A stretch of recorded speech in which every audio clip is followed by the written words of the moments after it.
Je crois que M. Dumas a beaucoup de choses à dire. Je vous remercie d'être venu. Et puis, je vais vous présenter, je n'ai pas grand-chose à dire en fait. Je sais que vous êtes expert comptable, vous êtes un militant de la SEL, j'ai compris ça. Et puis, par ailleurs, je sais que vous donnez des cours sur ce sujet. Vous êtes le fondateur, je crois, de l'Institut du chiffre et du droit.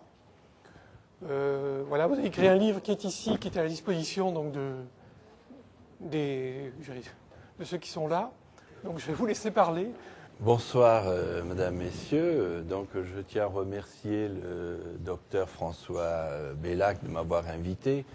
Effectivement, je suis particulièrement heureux d'être parmi vous ce soir pour plusieurs raisons. D'abord, effectivement, je travaille sur le thème de la SEL depuis une bonne dizaine d'années, donc c'est toujours agréable de parler de ce qui nous passionne. Également, je suis administrateur de la mutuelle des professions libérales qui est affiliée au groupe Pasteur Mutualité. Donc, j'ai quelques affinités avec l'Association générale des médecins de France. Et ensuite, j'avais quelques amis, quelques connaissances à Périgueux, ce qui m'a permis de les revoir et j'en suis ravi. Alors, on a 1h30, je pense qu'on peut dire pas mal de choses. En gros, la loi sur la SEL est parue en 1990, le 31 décembre. Les décrets d'application ont paru de 92 à 94. Et à la réflexion, ce qu'a apporté de nouveau à la société d'exercice libéral, pour moi, c'est l'accès à toutes les professions libérales à la fiscalité plus favorable de l'impôt sur les sociétés. Donc, quelle était la situation au 31 décembre 1990 ? Vous aviez certaines professions libérales qui avaient accès à la fiscalité de l'impôt sur les sociétés. Alors, dans les secteurs santé, vous avez les pharmaciens qui avaient accès à l'impôt sur les sociétés grâce à la SARL ou des sociétés en nom collectif. Vous aviez les laboratoires d'analyse médicale et les autres étaient exclus de cette fiscalité. Il y avait bien sûr d'autres professions qui avaient accès à la fiscalité de l'impôt sur les sociétés. Je cite les experts comptables, les architectes, les géomètres experts. Donc il y avait une certaine inégalité. Et c'est sous la demande des avocats que le législateur a voté cette loi et qui n'était absolument pas demandée ni attendue par les organismes ou les syndicats des professions médicales, ce qui explique toutes les controverses qui s'est écrit après. Bon. Les professions médicales et autres professions libérales pouvaient travailler en commun avant cette loi puisqu'ils connaissaient la société civile professionnelle. Et puis il y avait des associations moins contraignantes comme la société civile de moyens ou des conventions d'exercice conjoint. Donc, pour moi, la société d'exercice libéral, c'est l'accès à l'impôt sur les sociétés pour tout le monde. Alors, en tant que praticien, j'ai essayé de trouver des solutions pour les personnes qui venaient me voir. Et en principe, toutes les personnes qui sont venus me voir attendaient de la société d'exercice libéral, disons, un adoucissement des prélèvements obligatoires, c'est-à-dire les cotisations sociales et évidemment les impôts. Alors là aussi, il y a eu beaucoup de controverses, il y a beaucoup de gens qui ont fait des calculs compliqués, arithmétiquement justes, mais qui concluaient pas d'intérêt. Alors, je vais dire schématiquement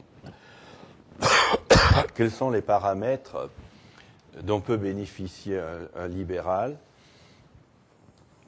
Alors, on peut dire, pour simplifier, je vais partir de ce que tout le monde connaît ou devrait connaître.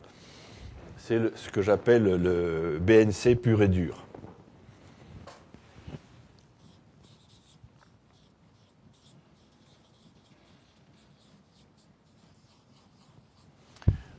Je vais faire un condensé de la 2035. Donc je vais démarrer au résultat avant cotisation sociale. Alors, si vous voulez, les chiffres, c'est uniquement pour faciliter le raisonnement. Bon, ils peuvent être arbitraires et certainement ne correspondent pas forcément à la situation de tout le monde. Ensuite, vous avez les cotisations sociales.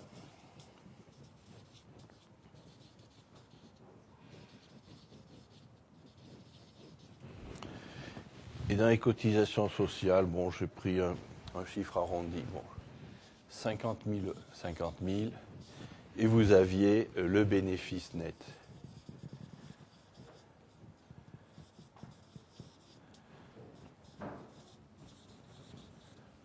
Donc, ce qui caractérise la fiscalité des BNC, c'est que c'est une fiscalité passive.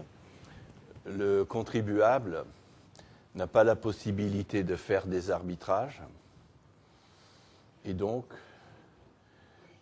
il se sent un peu démuni ou dépourvu. Alors je sais, bon, certains de mes confrères experts comptables, lorsqu'ils avaient des clients BNC qui se plaignaient de payer trop d'impôts et de cotisations sociales, leur disaient travaillez moins, prenez plus de vacances. Bon, ce ne sont pas des stratégies. Enfin, disons qu'en principe, les personnes qui recevaient ce type d'avis et de conseils n'étaient pas forcément très satisfaites. Alors, il y a aussi des stratégies qui conduisaient le libéral dans le mur.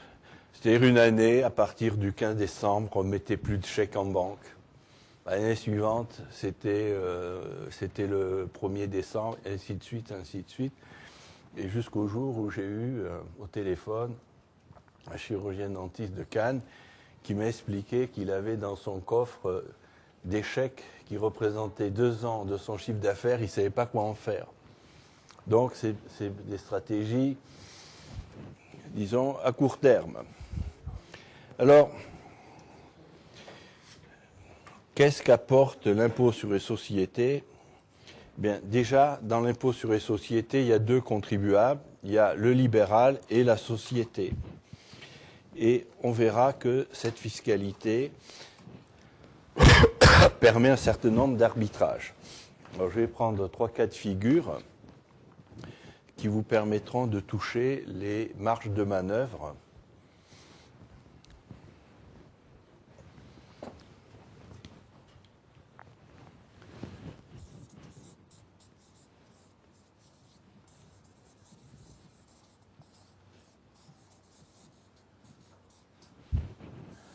Donc, je pars sur les mêmes données de base avec un résultat avant cotisation sociale.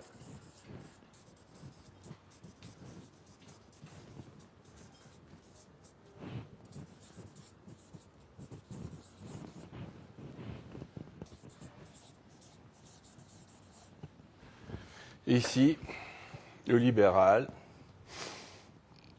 par hypothèse qui est seul dans sa cellule, décide de s'attribuer une rémunération de gérance majoritaire de 150 000 euros. 150 000 euros.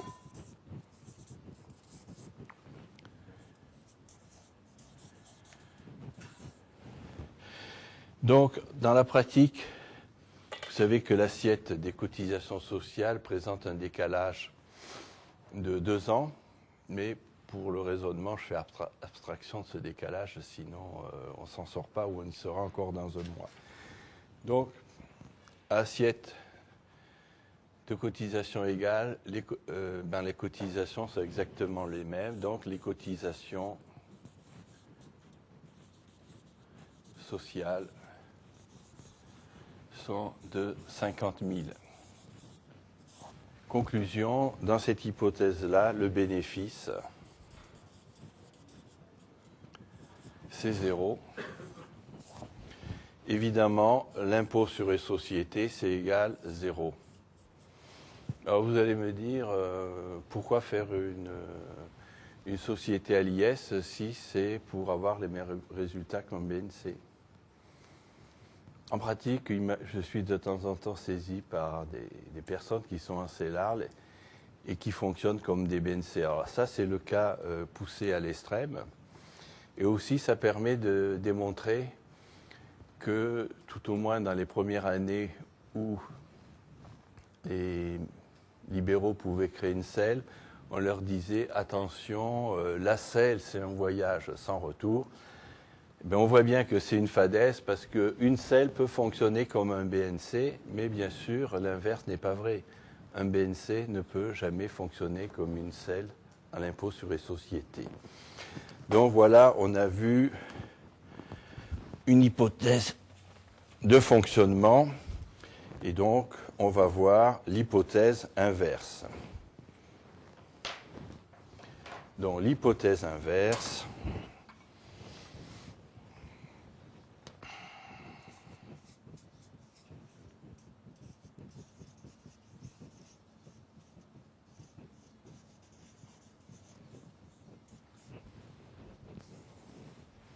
donc le résultat est toujours le même, 200 000.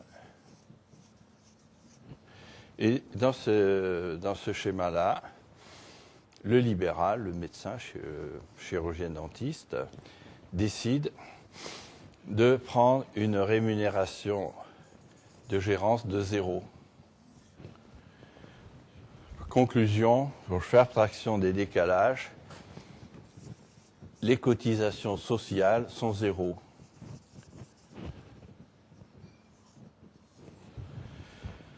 Le résultat avant impôt sur les bénéfices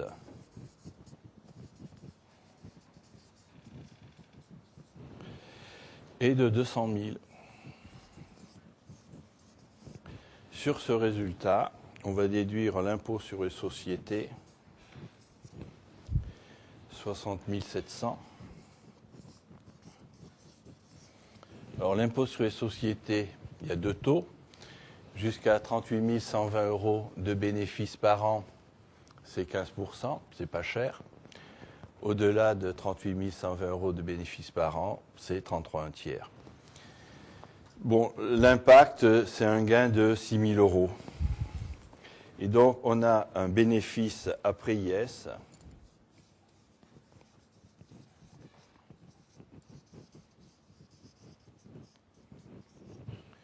de 139 300.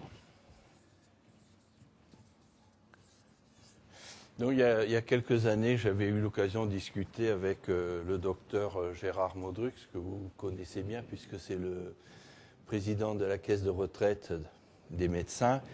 Et à l'époque, il m'avait expliqué qu'ils avaient identifié parmi tous les médecins qui exerçaient en selle en France, une trentaine, qui ne payaient aucune cotisation parce qu'ils ne prenaient pas de rémunération dans leur société. Donc l'assiette de cotisation étant 0, multipliez 0 par quelques taux que vous voulez, vous obtiendrez toujours 0. Et ensuite, bien sûr, la société va payer son impôt. Et là, le praticien a le choix de distribuer ou de ne pas distribuer. Et donc, il est bien évident que les caisses voyaient d'un très mauvais œil qu'il y a des gens qui ne payaient plus rien. Et donc, c'est pour ça qu'il y a eu une mesure anti-évasion, si je peux m'exprimer ainsi, c'est-à-dire qu'à partir du 1er janvier 2009, lorsque une profession libérale touche des dividendes de sa société d'exercice libéral, la quote-part des dividendes qui est supérieure à 10% du capital social est réintégrée dans les bases de cotisation. Donc, si vous voulez, cette législation a été prise en réaction contre certains praticiens qui ne payaient plus de cotisation. Mais alors aussi, il ne faut pas oublier, c'est ils n'étaient plus assurés, l'année de travail n'était pas validée pour la retraite, etc. Et il y avait quand même des conséquences. Voilà, donc il y a eu une législation anti-abus. Voilà.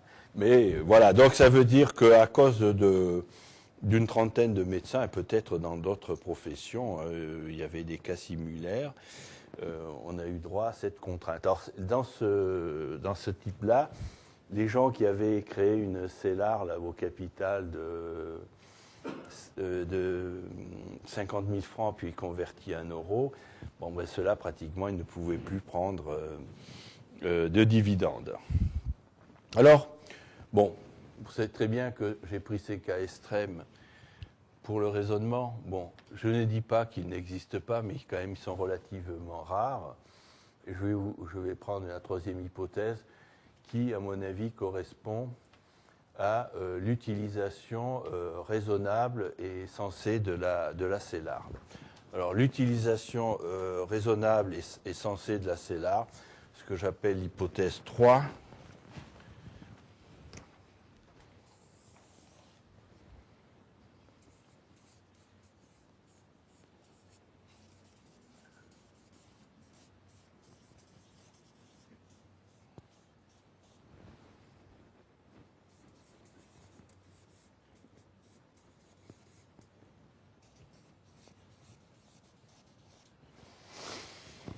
donc, bon, je prends un exemple, le libéral, donc le médecin, chirurgien dentiste, il décide de s'attribuer une rémunération de gérance majoritaire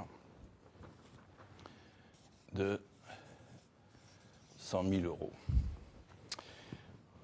Je fais abstraction, bien sûr, des décalages et donc, par définition, j'évalue les cotisations sociales environ un tiers.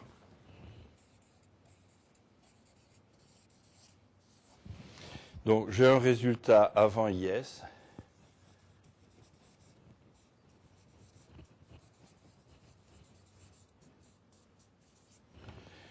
de, dans ce cas-là, 66 700. L'IS. Alors, l'IS, je rappelle, il y a deux taux, 15% jusqu'à 38 120 et 33 un tiers au-delà.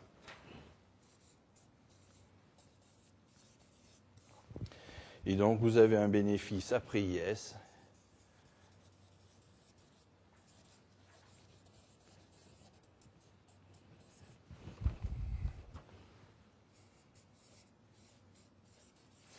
donc, vous voyez bien que dans cette hypothèse, le libéral fait plusieurs arbitrages. Il n'est plus un contribuable passif comme il était autrefois en BNC. D'abord, il fixe le montant de sa rémunération. Il sait qu'indirectement, en fixant sa rémunération, il fixe le montant de ses cotisations sociales obligatoires et le bénéfice avant impôt est soumis à l'impôt. Il a un résultat avant impôt et là aussi, il a encore des choix. Soit il distribue ou il ne distribue pas. Il peut distribuer une année, pas l'autre, ou il peut distribuer beaucoup plus tard. Alors évidemment, pour moi, l'usage de la CELAR, c'est cet usage-là qui me paraît intéressant. Et d'ailleurs, les autres stratégies, à mon avis, ne peuvent pas être pérennes parce que ça pose d'autres problèmes. Je peux dire que jusqu'à une époque récente, pour des dossiers qui fonctionnaient bien dans mon cabinet, j'estimais que le financement du train de vie du libéral, en période de croisière, devait être financé à 50% avec la rémunération de gérance, 50% par des dividendes. Or, il est évident qu'à partir du 1er janvier 2009, où il y a eu cette règle des 10%, la ventilation était légèrement différente. On peut dire que c'est 2 tiers, 1 tiers. Actuellement, on s'interroge pas, on sait très bien qu'avant la fin de l'année, la fiscalité de quasiment tous les contribuables français va être durcie. Et donc, on pourrait se poser, peut-être vous poser, est-ce que c'est toujours intéressant de créer une SEL, vu que d'une façon ou d'une autre, la fiscalité va être durcie? Alors, j'ai plusieurs éléments de réponse. Premièrement, même si je n'étais pas un fanatique de la campagne électorale, je me suis aperçu qu'aucun candidat n'avait l'intention de matraquer les petites entreprises. Alors, par définition, les sociétés d'exercice libéral sont des petites entreprises. Donc même Mélenchon n'a pas tapé sur les petites entreprises dont font partie les sociétés d'exercice libéral. Ensuite, c'est sûr que le contribuable en BNC, lui, va avaler tout ce qu'on va lui donner. Notamment, on nous annonce qu'il y aura un déplafonnement supplémentaire de certaines cotisations sociales.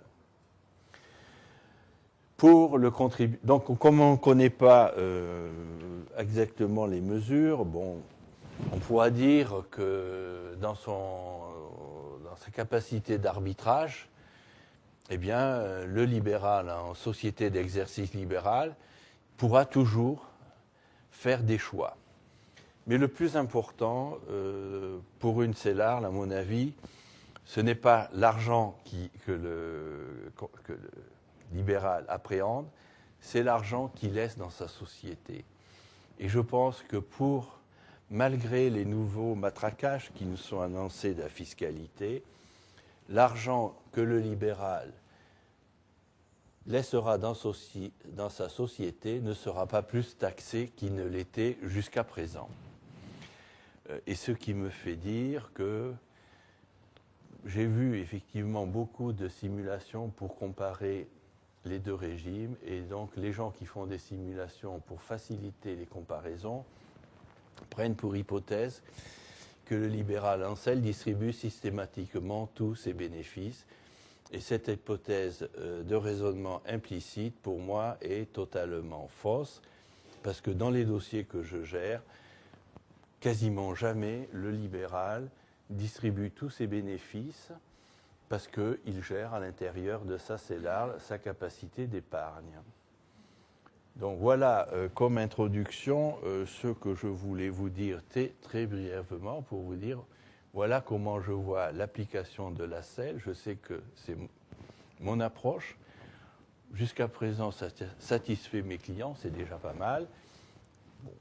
Et je voulais savoir s'il y a des gens qui, à ce stade-là, voulaient poser des questions ou avaient des observations à faire. Et peut-être il y a parmi vous des libéraux ou des professions médicales en SEL. Et j'aimerais bien avoir un retour. Oui, monsieur. Allez-y. Oui, bonsoir. Je suis chirurgien dentiste et je suis en SEL depuis 2004. Yeah. Alors, une expérience qui pour moi, j'ai fait ce choix depuis 2004 parce que j'ai senti que c'était une expérience qui, par rapport à ce que vous avez évoqué dans les hypothèses, en tant que BNC, BIC, les trois hypothèses, la seule chose, c'est que vous avez parlé dernièrement, là, vous avez fini par les distributions des dividendes. Et je pense que dernièrement, il y a eu un relèvement de la CSG à partir du 1er juillet 2009. C'est-à-dire qu'à un moment donné, on était obligé de savoir si on distribuait vraiment par rapport à la trésorerie qu'il y a dans la CELARL, ou on laissait et puis on subissait quand même les 2% qui ont augmenté sur ça. Ben, il a fallu quand même arbitrer à ce niveau-là, et je pense que moi j'ai fait le choix de distribuer une grosse somme par rapport à ce que... parce que je devais le laisser, mais comme vous avez dit, c'est vrai qu'au niveau de trésorerie, il vaut mieux laisser dans la CELARL une certaine trésorerie pour, on peut dire, comme une réserve, quoi. Donc en fait, vous allez un peu dans mon sens en disant que la CELARL peut être utilisée comme une structure de capitalisation. Tout à fait. Voilà. Vous l'avez dit, le pilotage de sa fiscalité est vraiment intéressant. On pilote vraiment la fiscalité par le jeu de la rémunération ou des dividendes. Donc c'est vrai que pour moi, je pense qu'effectivement, bon, ici, quand vous êtes en BNC, vous êtes passif, hein, ou alors des stratégies, ça va pas loin, et vous allez dans le mur. Et c'est vrai que là, l'ARL vous permet de faire des arbitrages. Alors, il y a des zones d'arbitrage. Bon, il n'y a rien de miraculeux, mais ça vous donne une certaine liberté. Ça vous donne une certaine liberté. Donc, on vous annonce 6 mois à l'avance que la CRDS va être augmentée de 2% sur les dividendes. Eh bien, vous distribuez avant, voilà. Avant. Voilà. Oui, je crois qu'il y a une autre question. Quels outils de capitalisation dans la CELAR pour gérer la réserve vous utilisez? Qu'est-ce que vous nous proposez? Alors, ça aussi, c'est une bonne question. C'est une bonne question. Disons que la société d'exercice libéral, c'est une société soumise à l'IS. Donc, je déconseille de faire acheter des investissements immobiliers dans une structure à l'IS. Alors, je sais qu'à ce propos, ou moins sur Internet, il y a des gens qui disent on peut investir dans la selle.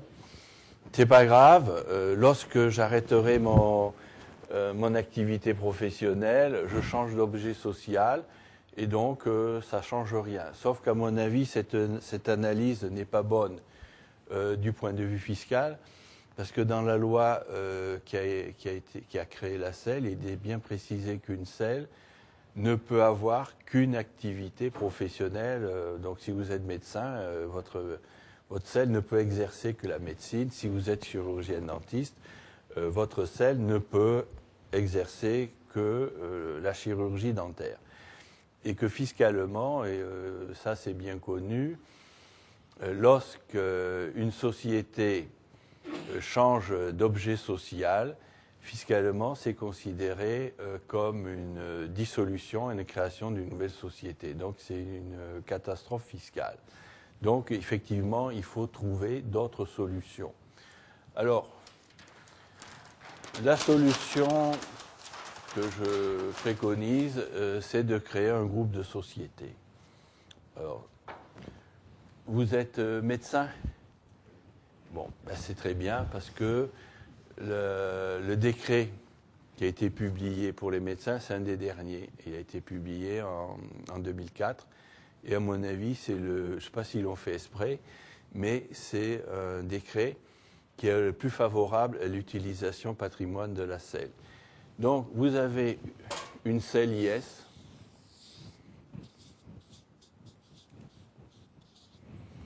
On a dit qu'elle capitalise. Il y a une fin à tout. Donc, ce que je propose, c'est de créer une société holding que j'appelle société micro-holding par facilité.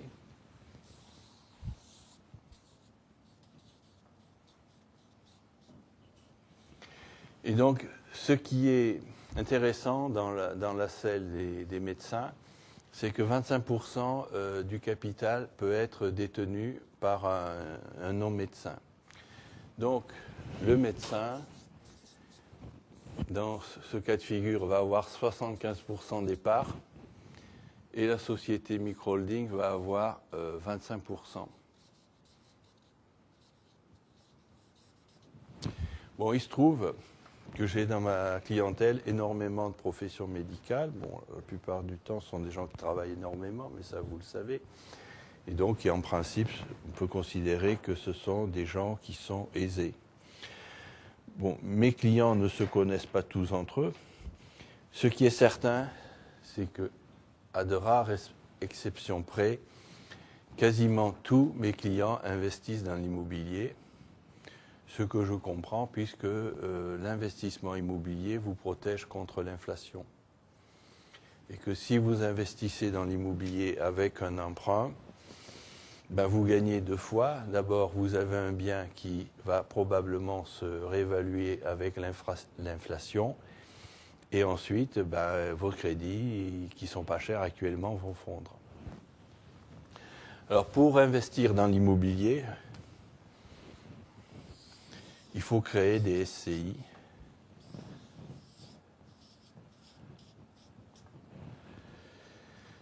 Alors, là aussi, ce problème, au niveau des SCI, se pose le problème, quelle fiscalité? Est-ce que c'est la fiscalité de l'impôt sur le revenu, donc des revenus fonciers, ou la fiscalité de l'impôt sur les sociétés? Alors là, je vais faire une petite digression. Alors, on parle de l'immobilier locatif, bien entendu, la résidence principale, la résidence secondaire, c'est autre chose. On peut en parler, mais ça n'a rien à voir. On parle de l'immobilier locatif.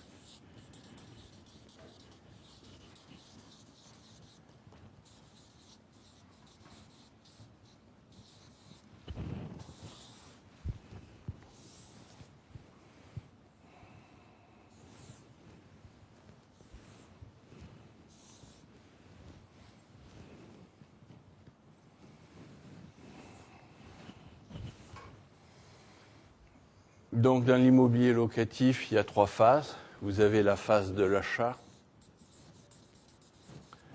vous avez la phase de la location, et puis vous avez la phase, on va dire, de la vente.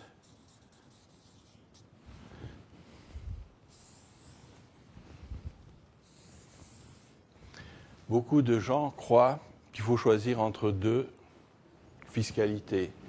Soit vous êtes à l'IR, revenu foncier, soit vous êtes à l'IS. Bon, si vous êtes à l'IR, revenu foncier, vous savez que les frais d'achat, qu'on appelle communément frais de notaire, et qui sont de l'ordre de 6%, ne sont pas déductibles. Donc, c'est défavorable. En période de location, bon, j'élimine les régimes fiscaux dérogatoires. On n'amortit pas. Donc, c'est également défavorable. À la sortie, si on est patient, ça peut être favorable. Alors, jusqu'au mois d'août 2011, au bout de 15 ans, on était exonéré de plus-value, c'était pas mal. Mais depuis le mois d'août, c'est 30 ans. Mais c'est long. Si vous êtes à l'IS, c'est clair qu'à l'achat, tous les frais sont déductibles. Les 6% de frais de notaire sont déductibles, donc on peut dire que c'est favorable. En période de location, vous pouvez amortir le bien, donc c'est aussi favorable. Par contre, à la sortie, c'est très défavorable puisque l'impôt se calcule à deux fois. La société va payer l'IS à 33 un tiers. Et puis, si les associés veulent approprier le reste, ils vont repayer une fiscalité sur les dividendes. Donc, il ne reste pas grand-chose. Alors, l'enjeu, quand même, n'est pas négligeable parce que si on a une assiette taxable de 1000 dans la fiscalité IR, revenu foncier, ben, à l'IS, c'est de 500. Le taux d'IS, ben, on le sait, c'est la même chose que ce que je viens de dire, c'est 15% jusqu'à 38 000 et 33 un tiers. Voilà. Ben, l'IR, on nous annonce une tranche 45%, je ne parle pas des gens qui gagnent plus d'1 million, mais déjà 45%.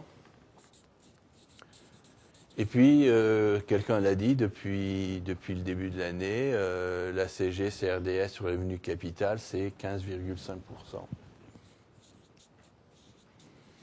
Donc, d'un côté comme de l'autre, ce n'est pas formidable. Donc, la solution que je propose, mais il y a un préalable,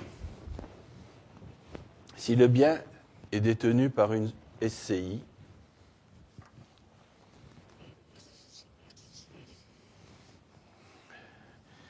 ce que je propose, c'est de démembrer les parts de la SCI. Alors, démembrer les parts, ça veut dire quoi? Ben, ça veut dire qu'on va séparer l'usufruit de la nue propriété. Alors, si vous voulez que je revienne sur ces notions-là, je peux revenir. Donc, ce qu'on va faire, ce que je propose, c'est on transfère un usufruit temporaire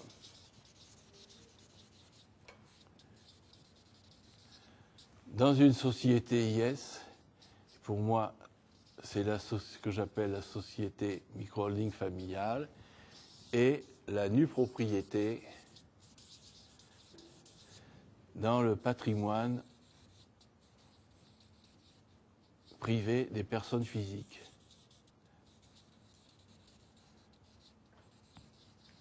Donc, lorsque les parts de la SCI sont démembrées, il y a une instruction fiscale qui est très claire. En principe, les revenus sont appréhendés par l'usufruitier et les plus-values par le nu propriétaire. Donc ici, on est ce que j'appelle dans le démembrement à l'endroit.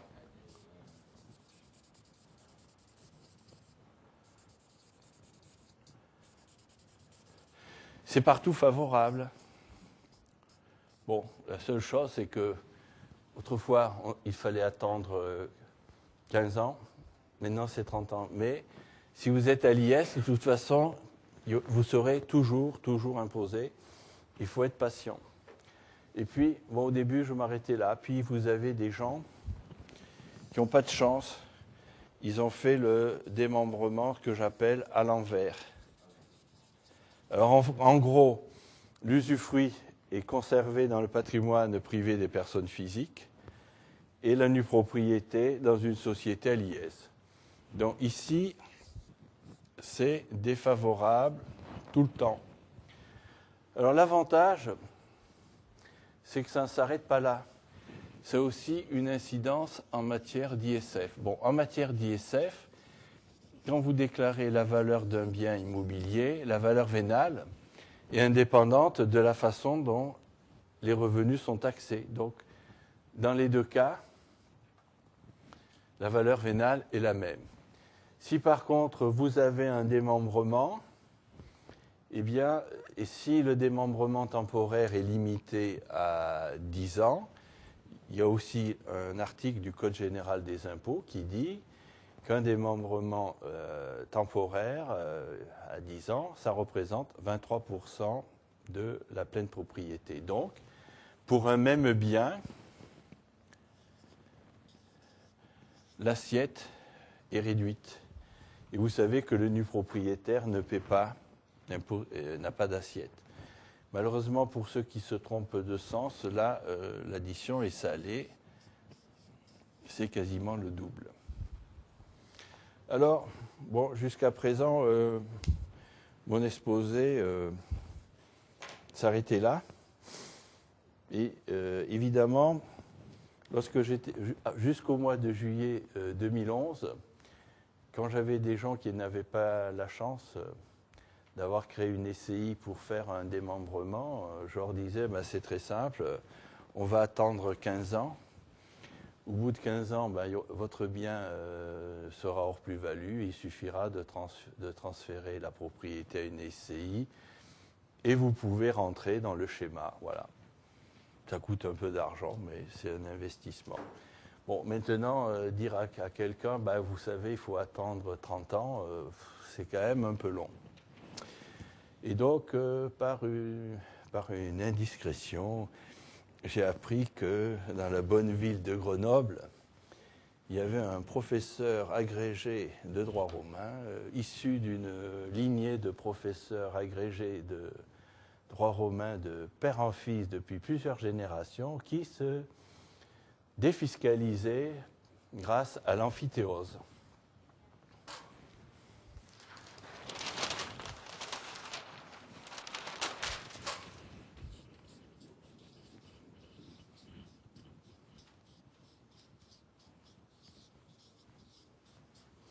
Alors l'amphithéose, c'est une technique qui est très ancienne, évidemment. Le professeur de droit romain connaissait son droit romain sur le bout des doigts. Et donc, dans l'amphithéose, la propriété d'un bien, ça ne ressemble pas au démembrement usufruit nu propriété. C'est une nouvelle technique. C'est une autre technique, pardon, mais pas nouvelle, puisqu'elle a été connue des Romains, dans lequel le propriétaire se dessaisit de son bien pour une durée assez longue, c'est-à-dire minimum 18 ans, maximum 99 ans. Contre une redevance qui est modique, l'usage consacré que la redevance, c'est le montant des impôts fonciers, donc c'est pas beaucoup. Et donc, c'est le preneur ou amphithéote qui va exploiter le bien. Donc, dans ce schéma-là, le propriétaire qui veut basculer dans la fiscalité de l'IS sans payer de plus-value ou qui ne peut pas attendre 30 ans, il crée une SCI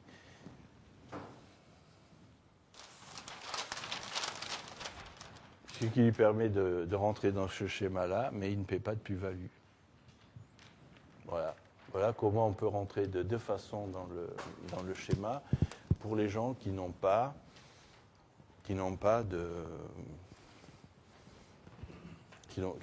la chance d'avoir une SCI ou qui ont hérité d'un bien ou qu'ils ont acheté en direct parce qu'ils ne savaient pas, on ne leur a pas dit. Donc voilà, donc au niveau de la fiscalité de l'immobilier locatif, voilà ce qu'on peut faire maintenant.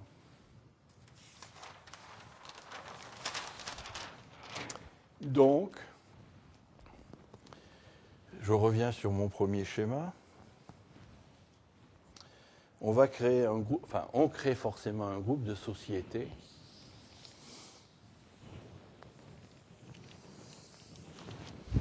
Et dans le Code monétaire et financier, il est expressément prévu que dans un groupe de sociétés, le monopole des banques n'existe pas. C'est-à-dire que l'excédent de trésorerie dans la société opérationnelle, c'est-à-dire la SEL, s'il est distribué, il y a des prélèvements fiscaux que vous connaissez. Par contre, il peut être prêté. Et donc, dans les dossiers que je traite, la quasi-totalité de mes clients investissent dans l'immobilier au travers de une ou plusieurs SCI. Et les SCI sont de fait défiscalisées d'impôts sur le revenu et d'ISF, soit grâce au démembrement des parts de la SCI ou, si ce n'est pas possible ou trop onéreux, grâce à la technique de l'amphithéose. Alors ceci dit, ce n'est pas exclusif parce que j'ai quelques clients qui sont passionnés par les chevaux et donc ils font financer des chevaux. Au lieu de mettre un immeuble, ils mettent des chevaux. Vous pouvez... On a des clients qui font de la bourse. Bon, la bourse actuellement, il y a très peu de gens qui gagnent de l'argent, donc on peut le faire indifféremment, soit au niveau de la société holding qui est à l'IS, ou soit au travers d'une société civile dédiée, spécifique. Voilà un peu. Donc, si vous voulez, les gens, moi je propose des structures de détention. Après, les gens mettent ce qu'ils veulent dedans. Alors, il y a aussi une nouvelle tendance que je constate, c'est que j'ai des clients qui anticipent leur vieillissement et qui se disent, quand j'aurai 70, 75, voire davantage, j'aurai pas forcément envie de gérer des locataires, tout ça, faire des travaux, c'est ennuyeux, etc. Et donc, actuellement, je ne sais pas si vous avez l'occasion de lire, eh bien, il y a un produit qui est relativement intéressant et qui encore rapporte pas mal, puisque le rendement, c'est 5%, c'est des parts de sociétés civiles de placement immobilier.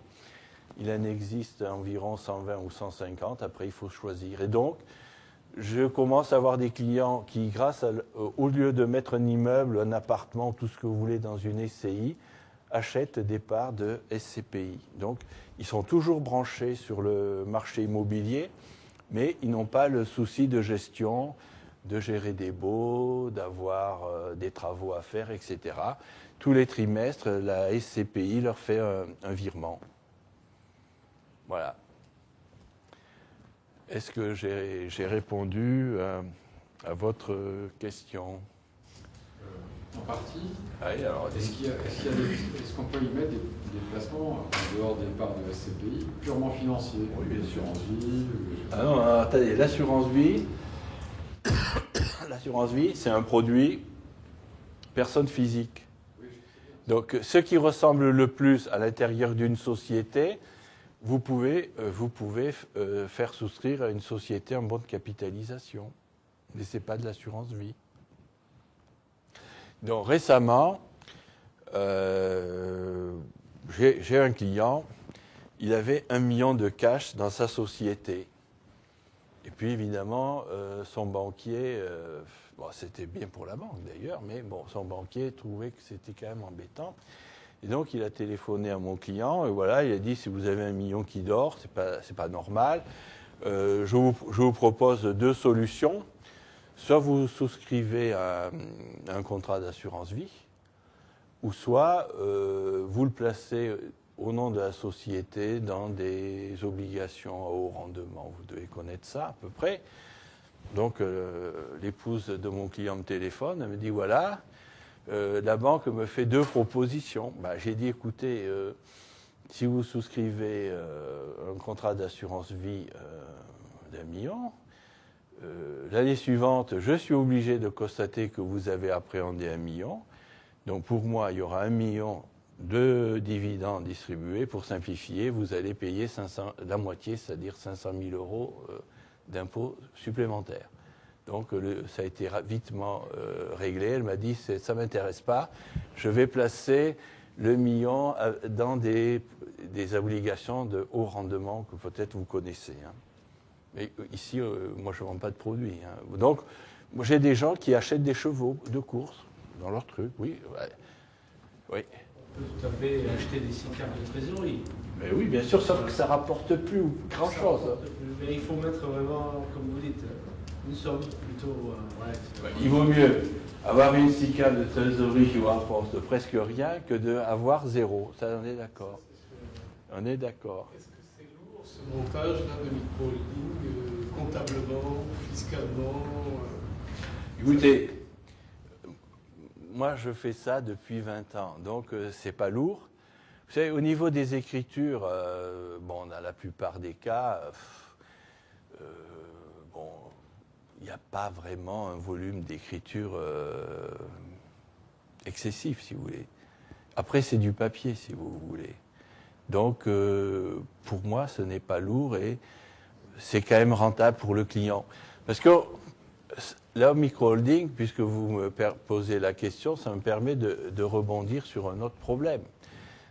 J'ai entendu dire, et d'ailleurs c'est ce que je partage, que la CELARL, c'est un outil de capitalisation, on ne connaît pas forcément intérêt à tout distribuer systématiquement. Ce qui veut dire en fin de carrière, quand le libéral va écrire à son ordre en disant j'arrête. Avant, je disais prenez sa retraite. Maintenant, on sait bien que vous pouvez prendre votre retraite et continuer à travailler. Depuis le 1er janvier 2009, on peut prendre sa retraite et continuer à travailler. Le seul inconvénient, c'est que vous continuez à payer des cotisations qui vous donneront aucun droit. Mais c'est mieux qu'avant. Et donc, vous pouvez, au moment où vous cédez votre activité, avoir pas mal de cash, si vous voulez. Et puis, je ne sais pas si vous vous souvenez, Gérard Modrux, en 2001, je crois, a écrit à tous les médecins en disant « Osez, osons la selle, il y a des millions à gagner ». Et c'est vrai, parce que de temps en temps, je vois Modrux et je lui dis « Mais vous aviez raison, vous étiez un visionnaire, parce que j'ai de plus en plus de clients qui, grâce à la selle, ont pu constituer des réserves supérieures à 1 million. Tous n'y arriveront pas, je tiens à vous le dire, mais certains, du fait de leur âge, et s'ils continuent à bosser de façon intensive jusqu'à 65, voire 67 ans, certains, pas tous, pourront avoir 3, 4 ou 5 millions. C'est vrai qu'à ce moment-là, une fois que vous avez écrit à votre ordre en disant « j'arrête mon activité professionnelle », la SEL n'a plus de raison d'exister. Effectivement, si vous liquidez votre SEL, pour simplifier, l'État va s'approprier, j'aurais dit l'an passé 50%, peut-être cette année 60% d'avance. Et alors, le fait d'avoir créé au préalable une société micro-holding, c'est qu'au lieu de dissoudre votre SEL qui ne sert à rien puisque vous n'exercez plus votre profession, vous faites absorber votre SEL par votre micro-holding. Et grâce au régime des fusions, qui est un régime fiscal européen et non pas français, il n'y a pas de prélèvement fiscal. Et donc, et comme les décisions fiscales en Europe nécessitent l'unanimité de 27 pays, ce n'est pas demain la veille qu'on va changer cette règle. Donc, pour moi, la micro-holding, c'est un excellent réceptacle en fin de carrière de transférer la richesse que vous pouvez avoir accumulée dans votre CELIS, dans votre micro-holding. Voilà. Voilà comment je vois les choses. Et je commence à avoir des clients qui commencent à s'arrêter et on met en application ce principe. Ça veut dire qu'il n'y a pas de rupture. Alors après, évidemment, une fois que vous arrêtez votre activité professionnelle, vous savez très bien que les retraites ne sont pas forcément fameuses. Et j'ai vu récemment que la moyenne des retraites versées par la CANF, c'était 2 600 € par mois. Et je pense que chez les chirurgiens dentistes, ça doit être à peu près la même chose. Donc, c'est peut-être un peu léger. Et à ce moment-là, quand vous aurez 2 600 € de retraite par mois, vous allez dégringoler dans les tranches du barème progressif de l'impôt sur le revenu et vous pouvez compenser partiellement cette perte de train de vie de revenus en faisant distribuer des dividendes par votre micro-holding, par exemple.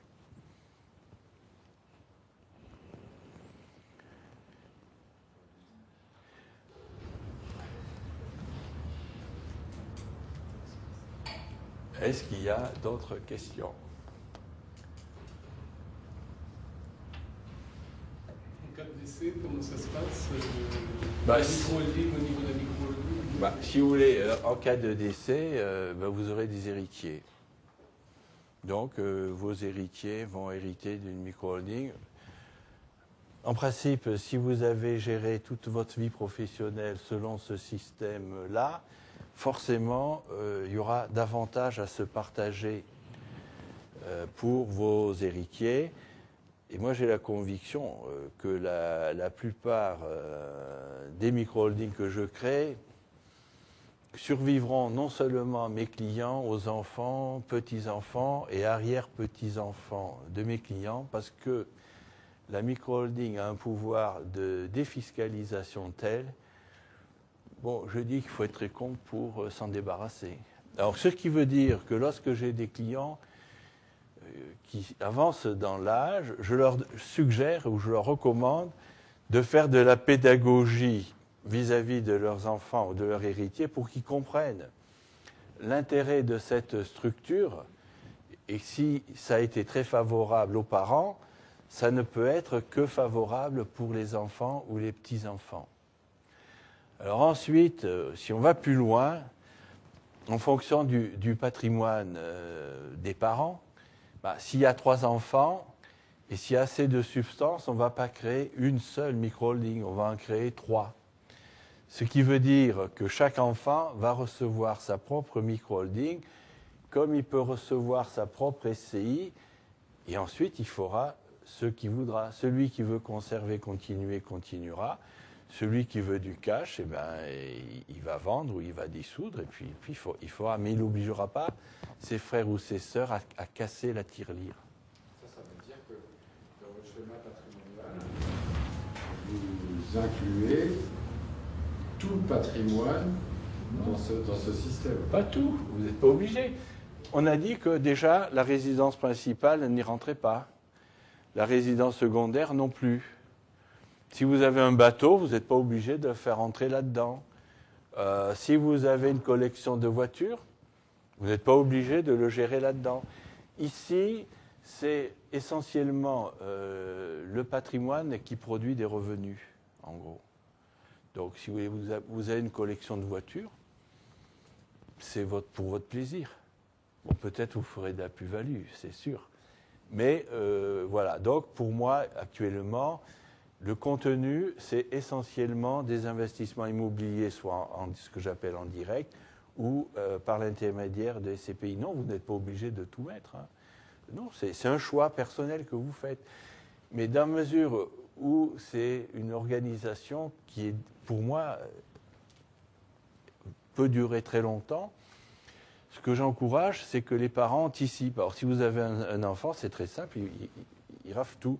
Si vous en avez deux, et pour autant que le patrimoine le justifie, vous commencez à structurer votre patrimoine de façon que chaque enfant ait sa micro-holding, ses SCI, après il fera ce qu'il voudra. Mais ce n'est pas 100% du patrimoine. Jamais j'ai dit que je mettais la résidence principale, jamais j'ai dit que je mettais là-dedans la résidence secondaire. Et si vous avez un bateau, vous n'êtes pas obligé de le mettre. Et, enfin, après, c'est chacun. Si vous avez des collections de tableaux, vous n'êtes pas obligé de le mettre là-dedans. Hein. Bien sûr que non. Si vous avez des lingots d'or, vous n'êtes pas obligé de les mettre là-dedans non plus.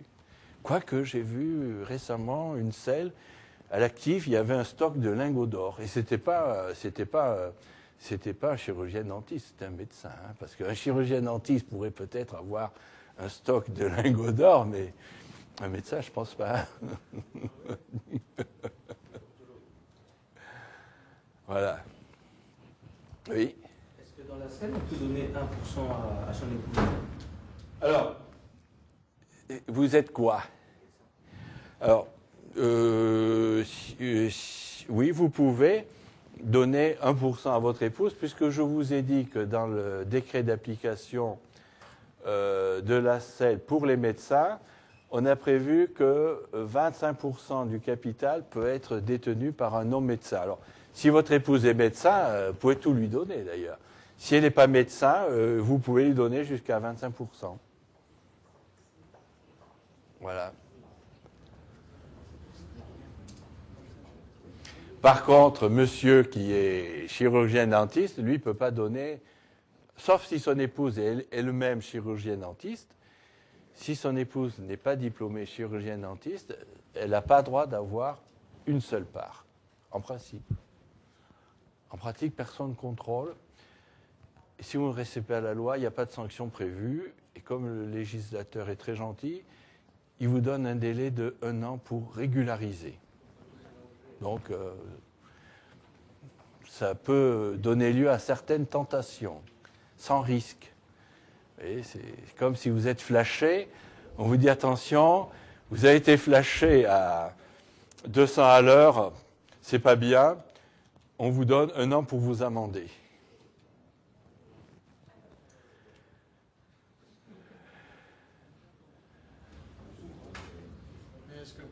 C'est pas la micro-holding par rapport à celle. Oui, je veux dire, quel que soit le mode d'exercice, que le micro-holding, c'est pas l'un des outils. Alors, si vous voulez, pour être franc avec vous, très rapidement, lorsque j'ai fait des SEL, la plupart du temps, tous les ans, on voyait le cash s'accumuler. Alors, ça dépend, puisque vous savez que dans les professions de santé, la dispersion des revenus est énorme. Hein.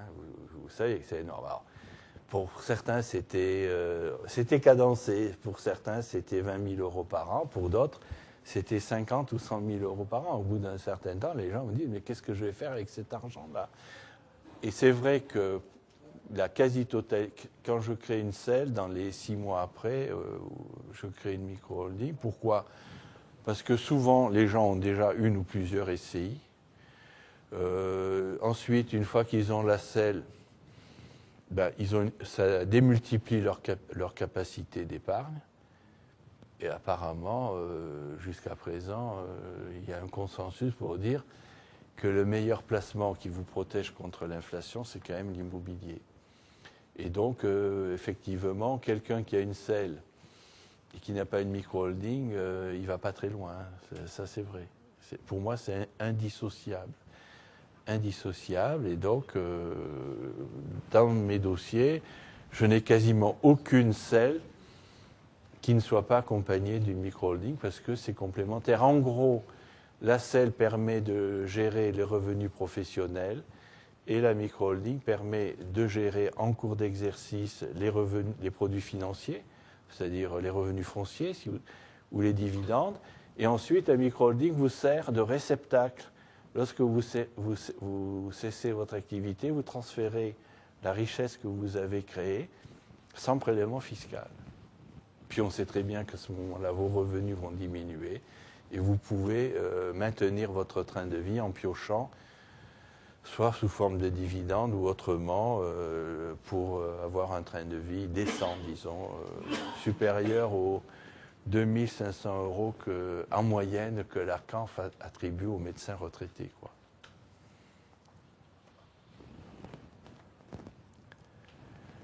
Dans le cadre d'une micro-holding, une SEL peut désendetter par exemple une SCI par le flux. Oui, mais si Est-ce vous... que ça présente un intérêt? Je sais pas. Alors, mais en principe, quand vous créez une SCI, les taux d'intérêt sont très faibles. Ça vous permet de faire d'autres investissements. Moi, je vois, j'ai un médecin spécialiste, il a bien intégré le système. Lui, il n'achète pas un appartement après l'autre, il achète un immeuble tous les ans, entier.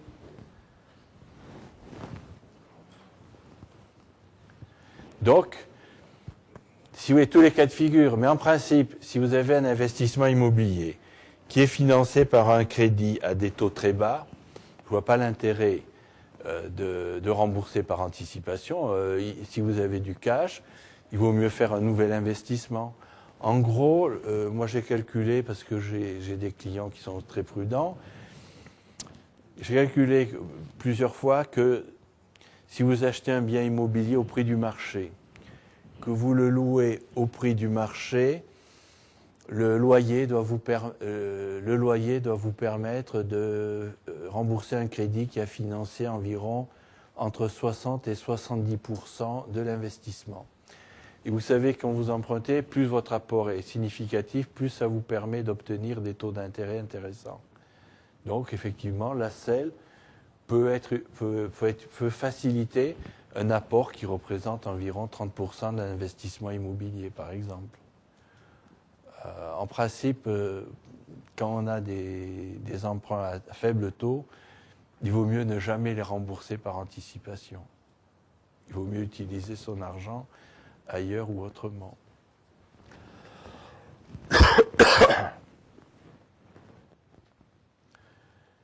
Voilà, donc, je crois qu'on a abordé pas mal de points.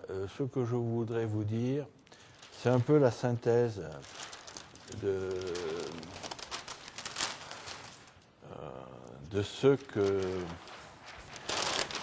j'ai pratiqué. Donc, en principe, même si les gens ne le formulent pas expressément, enfin, tout au moins les gens que j'ai reçus, en gros, leur problème, c'est de savoir comment je peux ou je vais financer mon train de vie. Alors, je vais vous dire un peu l'analyse que j'ai faite. Et effectivement, le quatrième trimestre 2012 peut-être va un peu modifier la donne, mais pas fondamentalement. Donc en gros, même si ce n'est pas exprimé, c'est comment financer son train de vie.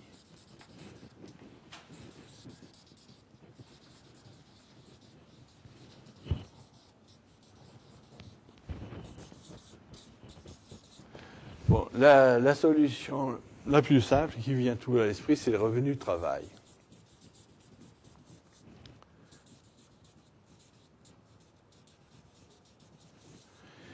Et au revenu du travail, moi j'assimile les revenus fonciers. Bon. Traitement et salaire, je ne peux rien faire. C'est clair. Les BIC, depuis longtemps, ils ont une liberté quasiment totale d'organisation. C'est pour ça que le moindre artisan, le moindre chef d'entreprise a sa SARL, etc. etc. Bon, ils l'ont compris. Les BNC, c'est vous. On vient de voir que depuis le 1er janvier 1990, vous pouvez, comme tous les autres agents économiques, exercer sous forme de société à l'IS.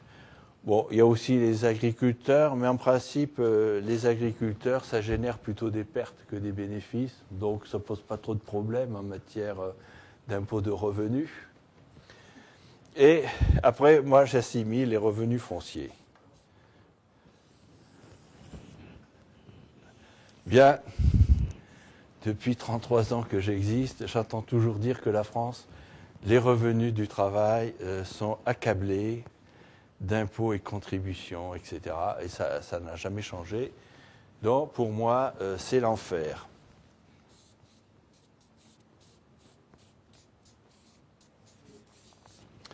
Bon, ensuite, vous avez les revenus du capital. Donc, ce qui suppose une société à l'IS. Alors, il y a un système qui a duré pendant 40 ans, c'est l'avoir fiscal. C'est un truc extraordinaire pour les gens qui touchaient des dividendes. Et comme c'était trop beau, c'est passé à la trappe. On l'a remplacé par un système qui était emprunté aux Allemands, qu'on appelait ça la demi-base. Ça marchait une fois. La deuxième année, au lieu d'avoir un abattement de 50%, c'était 40%. C'était encore intéressant. Ce qui a tout gâché, c'est la CSG et la CRDS. Alors, au début, c'était pas cher. Quelqu'un a dit tout à l'heure, pour les dividendes, depuis le 1er juillet 2012, c'est 15,50. Ça commence à être cher. Bon, on nous dit que l'abattement de 40% va probablement sauter avant la fin de l'année. Mais j'allais dire, pour celui qui est en CELAR, il peut prendre ça en philosophie, parce que lui, il a un choix. Et il sortira sa petite calculette, il dira, est-ce qu'il est préférable que j'augmente ma rémunération de gérance, ou est-ce qu'il est préférable que j'augmente les dividendes? Il a quand même le choix. Donc avec sa petite calculette, il va voir sa marge de manœuvre, c'est trop tôt pour que je fasse les calculs. Donc, si vous voulez, ici, c'est ça qui, à mon avis, a plombé, enfin, jusqu'en 2011, c'est la CGCRDS qui a plombé les dividendes, parce que l'avoir fiscal, s'il y en a certains qui s'en souviennent, c'était quand même formidable, mais bon, c'est fini. Donc, ici, on est au purgatoire.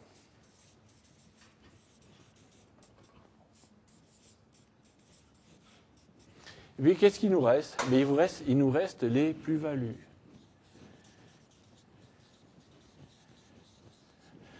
Alors, dans les plus-values, il y en a deux catégories. Il y a les plus-values taxables et puis les plus-values non taxables.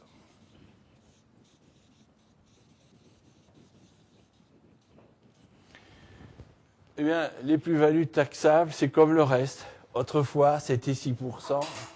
C'était pas cher. Et puis, progressivement, on est actuellement, d'année en année, on est venu à 19 ou 20%, plus CGCRDS, on est quasiment à 33 1/3. Alors, 33 1/3, c'est encore moins cher que 45% ici, n'est-ce pas? Mais c'est quand même cher. Allez, pour simplifier, on va dire 33 1/3. Donc, c'est pas terrible. Alors, c'est vrai que lorsque le montant des plus-values était encore attractif et que les prélèvements de CSG étaient encore moins lourds que maintenant, ça vous explique un peu la stratégie que certaines personnes ont conseillé en disant aux gens, écoutez, vous payez ici un taux qui est de l'ordre de 40%, Ici, vous avez un taux de plus-value qui est nettement plus léger. Vendez donc très cher votre clientèle qui vaut rien ou pas grand-chose. Et ensuite, c'est qu'on fait une bonne opération. Il y a toujours une banque qui va vous financer ça, Interfimo entre autres. Et puis voilà. Alors, bon, c'était, oui, on pouvait voir un intérêt, mais quand même, c'était assez lourd. Donc, c'est toujours le purgatoire.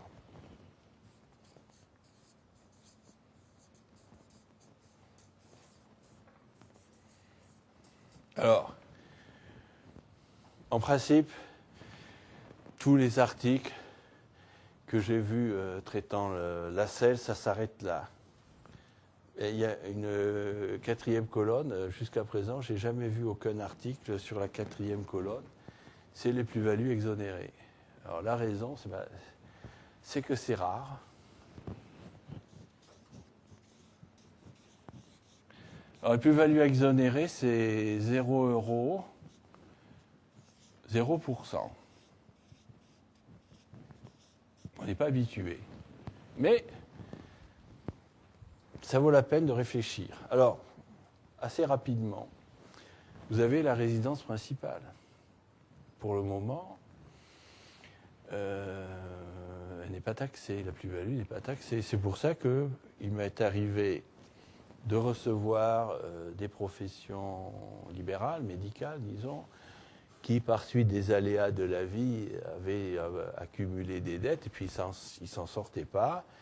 Et ils sont venus me voir en disant, voilà, on veut créer une CELAR, vous comprenez, on va vendre très cher notre clientèle, ça va nous faire du cash et ça va permettre de réduire notre endettement. Bon, j'ai toujours dissuadé parce que les gens qui sont venus me consulter à ce propos-là étaient tous propriétaires de leur résidence principale et tous n'avaient plus de crédit.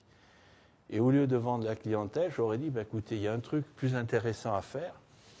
Vous créez une SCI, vous vendez votre résidence principale à votre SCI, c'est-à-dire que vous ne déménagez pas, vous obtenez un crédit immobilier, les taux sont très bas, et puis une clientèle, ça se rembourse en 7 ans, un immobilier, selon votre âge, vous pouvez facilement avoir emprunté sur 15 ans, voire 20 ans ou plus, donc c'est plus facile à rembourser. Et donc, j'ai eu plusieurs personnes qui, au lieu de se désendetter en vendant leur clientèle, se sont désendettées en vendant leur résidence principale. Alors autrefois, je disais, au bout de 15 ans, l'immobilier, c'est exonéré. Maintenant, c'est 30 ans. Donc, ça, c'est un peu long.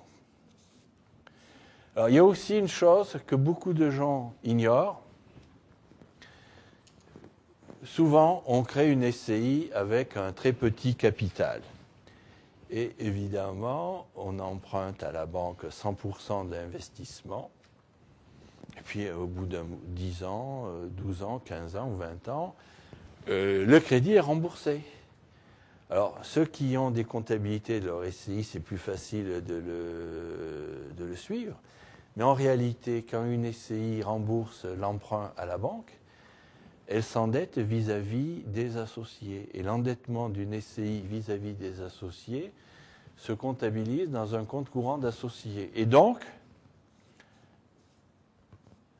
vous pouvez parfois avoir un compte courant d'associés créditeurs dans une SCI qui a remboursé ses crédits. C'est de l'argent que vous pouvez disposer sans payer d'impôts. C'est toujours intéressant. Ensuite, il y a des produits qui sont très connus, mais avec le temps, les avantages se rétrécissent comme une peau de chagrin. C'est clair que l'assurance vie, au-delà de 8 ans, vous pouvez quand même faire des prélèvements dans des conditions encore satisfaisantes, surtout si votre assurance vie vous rapporte 2% par an. Vous avez également des PEA au-delà de 8 ans. Alors tout ça, ça peut être remis en cause avant la fin de l'année. Mais bon, peut-être une raison d'en profiter avant. Bon, là, effectivement, ça devient de plus en plus rare. Et c'est vrai que quand c'était 15 ans l'exonération des plus-values immobilières, c'était chouette. 30 ans, c'est très long. Donc voilà, donc ici, c'est le paradis fiscal.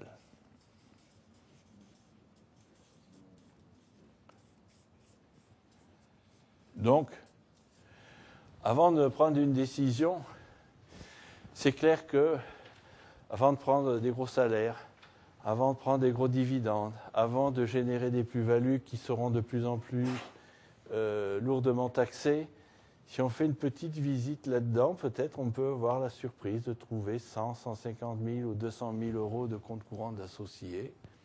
C'est toujours agréable. Bon, voilà un peu de façon schématique les différentes façons de financer son train de vie, évidemment avec des prélèvements obligatoires les plus réduits ou les moins importants. Alors évidemment, il ne faut jamais ne viser qu'une seule catégorie. Après, il faut faire un mélange. Bon, si vous avez 200 000 euros sur votre compte courant d'associé, bah, vous allez essayer de le faire durer 4 ou 5 ans, par exemple. Vous n'êtes pas obligé de tout fermer les robinets et de vivre sur votre compte courant d'associé jusqu'à ce qu'il soit épuisé. Voilà un peu ce que l'on peut dire.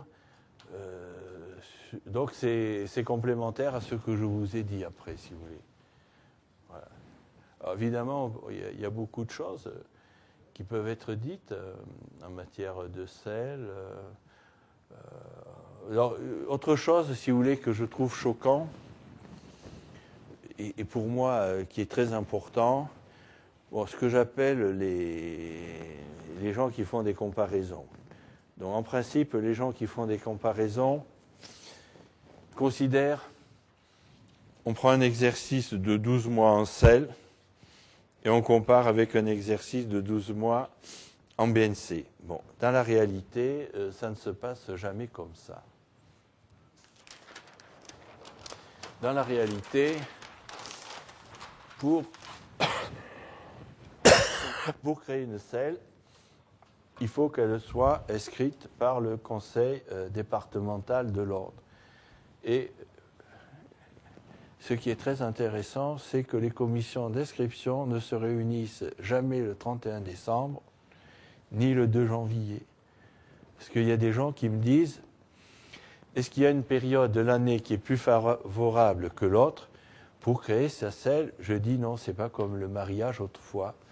Alors en gros, soit vous comprenez tout l'intérêt que peut vous apporter de créer une SEL à l'IS, et à ce moment-là, une fois que vous avez compris l'intérêt, bah, c'est pas la peine d'attendre, ou alors vous n'avez pas compris l'intérêt, vous restez en BNC. Alors ceci dit, il y a quand même une expression qui revient souvent, c'est ce qu'on appelle la spirale infernale. Alors dans la spirale infernale, il faut la casser. Or, moi personnellement, sur les dossiers que j'ai traités,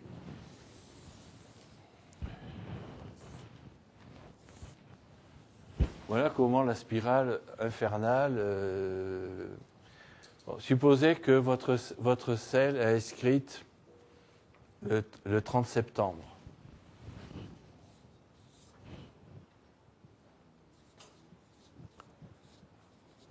Qu'est-ce qui va se passer? Eh bien, vous avez commencé l'année en BNC. Votre SEL étant inscrite le 30 septembre, 1er octobre, vous aurez un BNC de 9 mois. Et donc, c'est très clair qu'en 9 mois, on gagne moins que dans 12. En plus que là, on prend le mois d'août et souvent, le mois d'août, les gens sont en vacances, donc il n'y a pas de chiffre d'affaires. Donc, ce que je fais, c'est de dire, ben, cette SELARL qui commence le 1er octobre, je vais arrêter son premier bilan le 31 mars. Et donc, le premier bilan de la SELARL,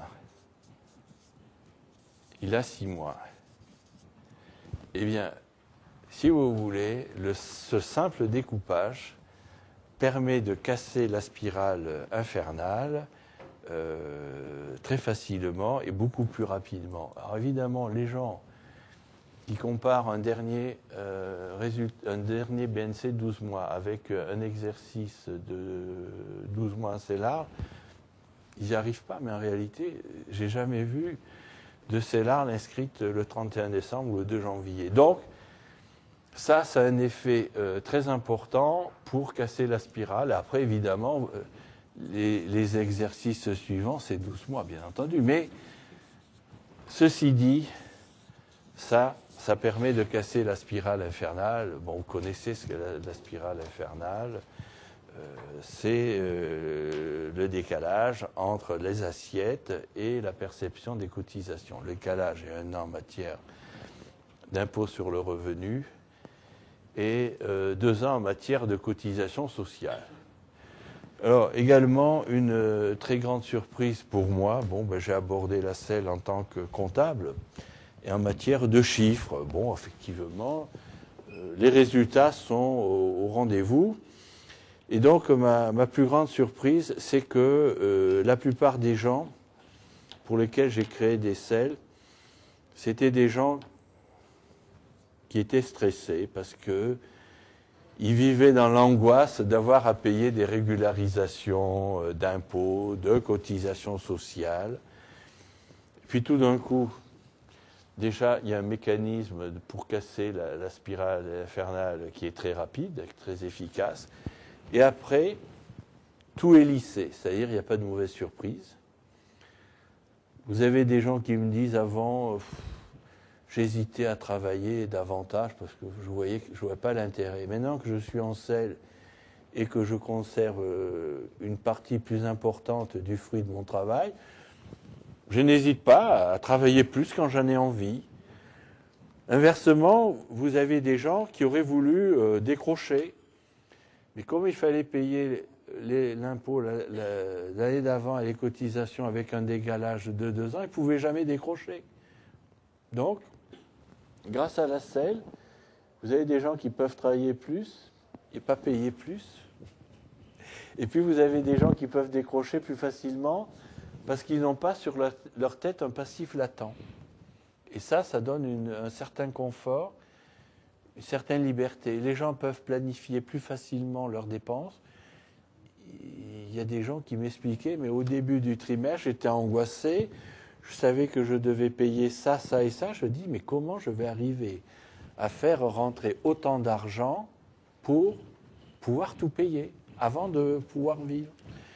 Et les gens qui sont en SEL, bien sûr, ils paient l'impôt sur les sociétés, mais ça n'a pas le même impact psychologique. Et donc, indirectement, je pense que la SEL, en toute modestie, peut apporter du bonheur, ou tout au moins casser le stress de la course à l'argent pour certaines professions libérales.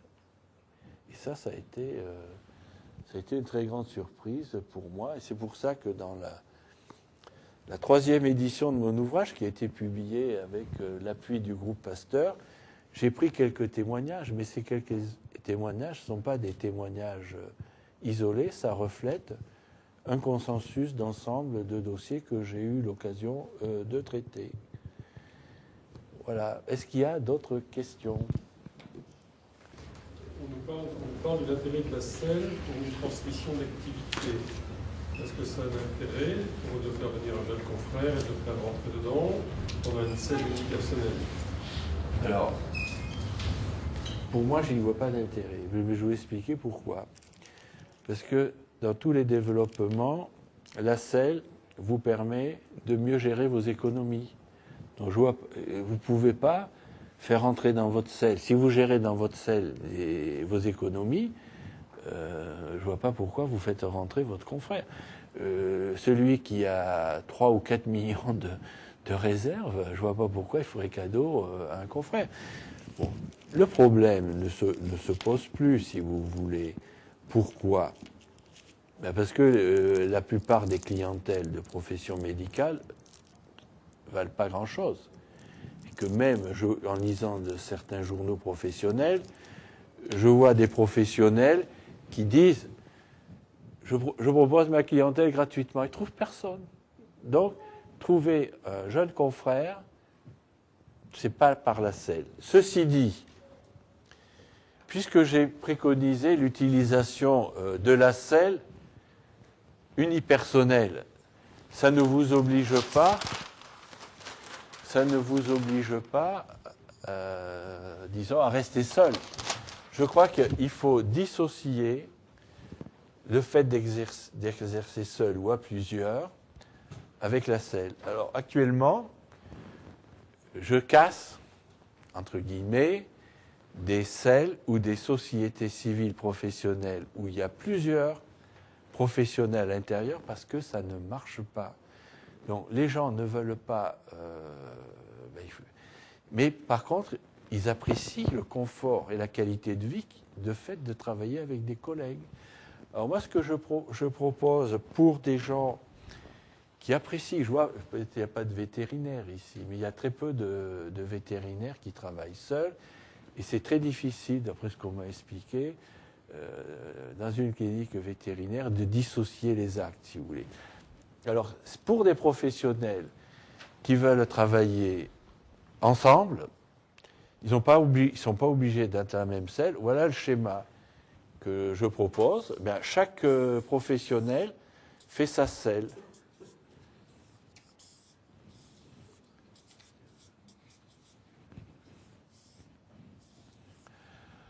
Ensuite, s'ils veulent faire un pot commun des honoraires, c'est tout à fait possible. Vous signez une convention d'exercice conjoint.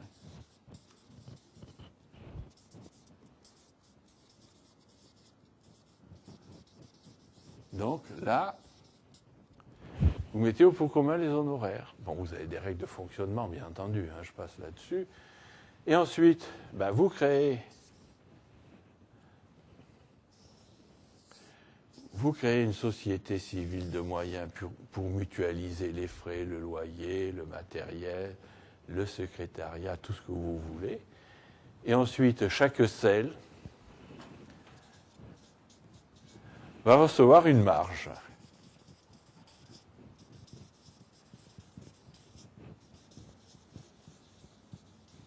C'est-à-dire la marge, c'est la masse des honoraires qui ont été générés par les professionnels. Vous déduisez les frais communs dans la SCM. Chaque selle reçoit une marge. Et après, on se retrouve dans le schéma. Chacun des trois, dans l'exemple, il fait ses arbitrages qui lui semblent possibles. Bon, j'ai été questionné par le groupe Pasteur Mutualité, parce que des fois, dans des entités, vous avez des médecins dont la configuration familiale n'est différente des autres. Alors, il y a des gens qui ont besoin de protection. Et donc, ils seraient enclins à prendre des garanties développées. Vous avez des gens qui ne ressentent pas. Donc, ça crée des frictions. Parce que si vous voulez, si parmi les trois, il y en a un qui veut de très grandes garanties et qu'il y en a un qui n'en veut pas, il n'y a pas de raison que celui qui n'a pas de garantie paie pour l'autre, ou inversement.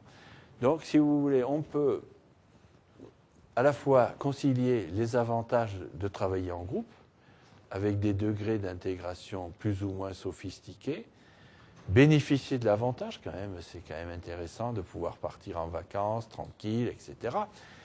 Mais garder la maîtrise de sa marge et d'arbitrer.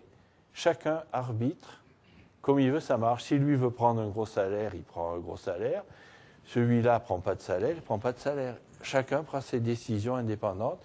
C'est pour ça que je suis de plus en plus sollicité par des gens qui sont à SCP ou en SEL à plusieurs associés, qui se rendent compte que c'est difficile à faire fonctionner.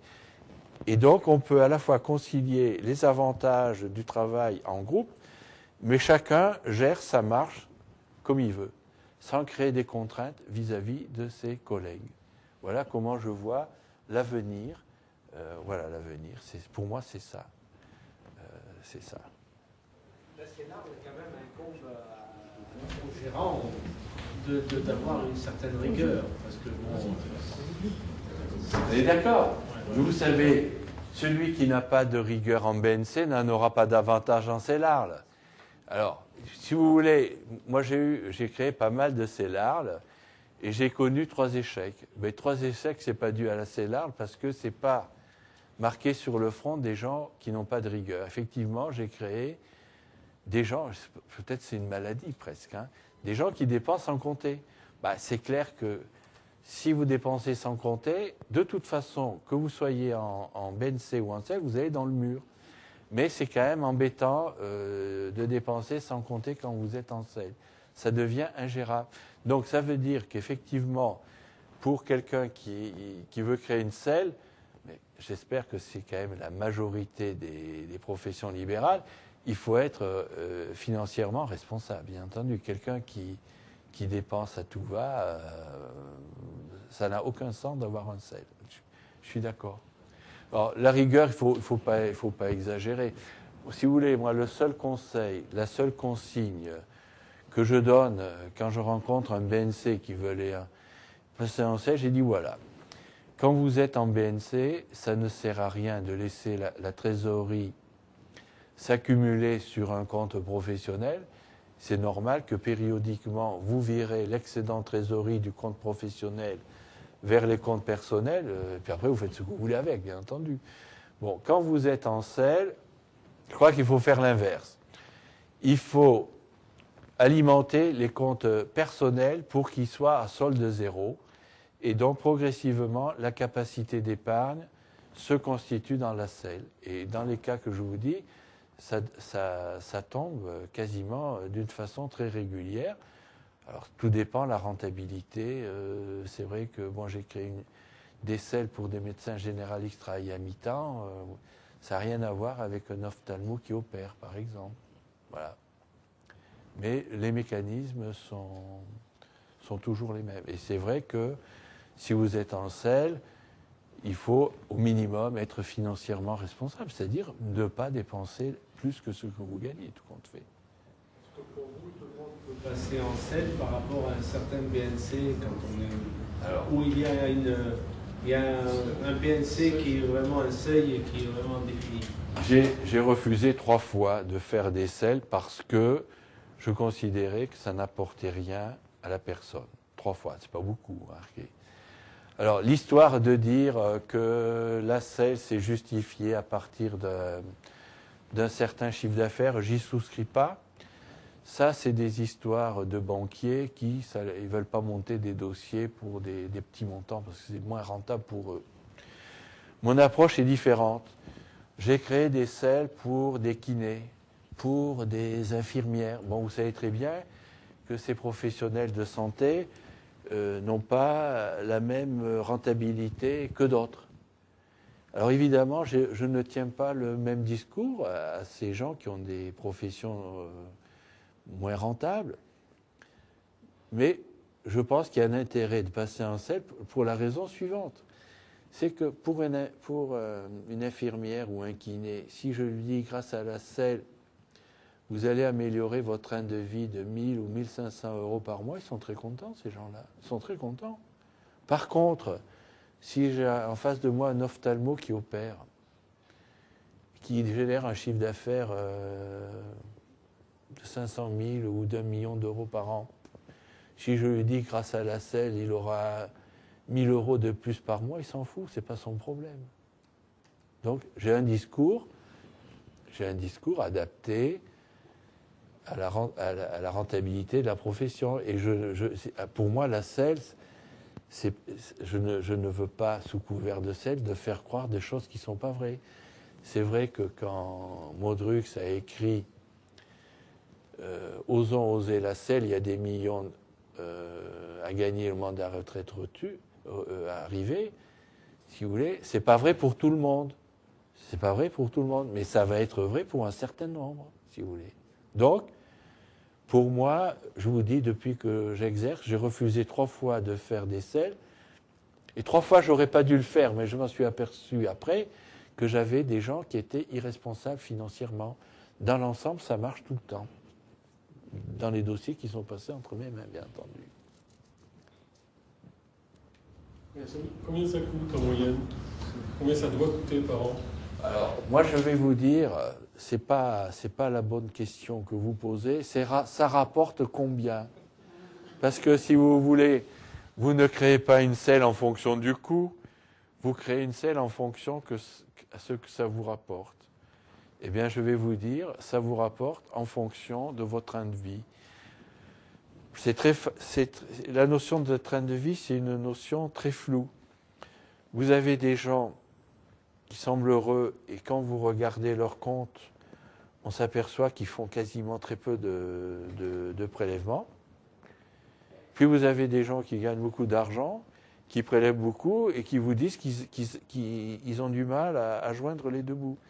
Donc, il est évident que si vous faites une selle pour capitaliser, si vous voulez, c'est inversement proportionnel à votre train de vie. Mais c'est très subjectif, la notion de train de vie. Alors, je sais qu'il y a longtemps, on a écrit « Les selles, c'est une histoire pour faire gagner de l'argent aux juristes et aux comptables parce que ça leur permet de facturer des honoraires. » Bon, ça, c'est des bêtises que j'ai vues. Bien sûr, je ne vais pas travailler gratuitement, mais je pense que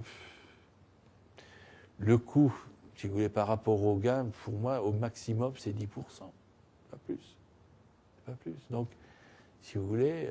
Alors, mais après, si vous voulez, il y a un élément... Bon, il y a des gens qui me demandent de faire des simulations. C'est pas que je suis contre, mais comme la plupart des gens qui viennent me voir, je leur dis combien vous dépensez, ils me disent on ne sait pas. On a de l'argent, on dépense, puis on arrête de dépenser quand les comptes sont à zéro. Bon, je ne peux pas faire des simulations comme ça. Donc, si vous voulez, je pense qu'il y a de l'argent à gagner en passant en selle. C'est très variable selon si vous êtes kiné ou, je dis ophtalmo, mais enfin, il n'y a pas que. Voilà. Et après, à l'intérieur, vous avez des gens qui ont le même chiffre d'affaires, les mêmes gains, mais vous avez des gens qui ont besoin pour vivre beaucoup plus d'argent que d'autres. Et ça, voilà, c'est comme ça.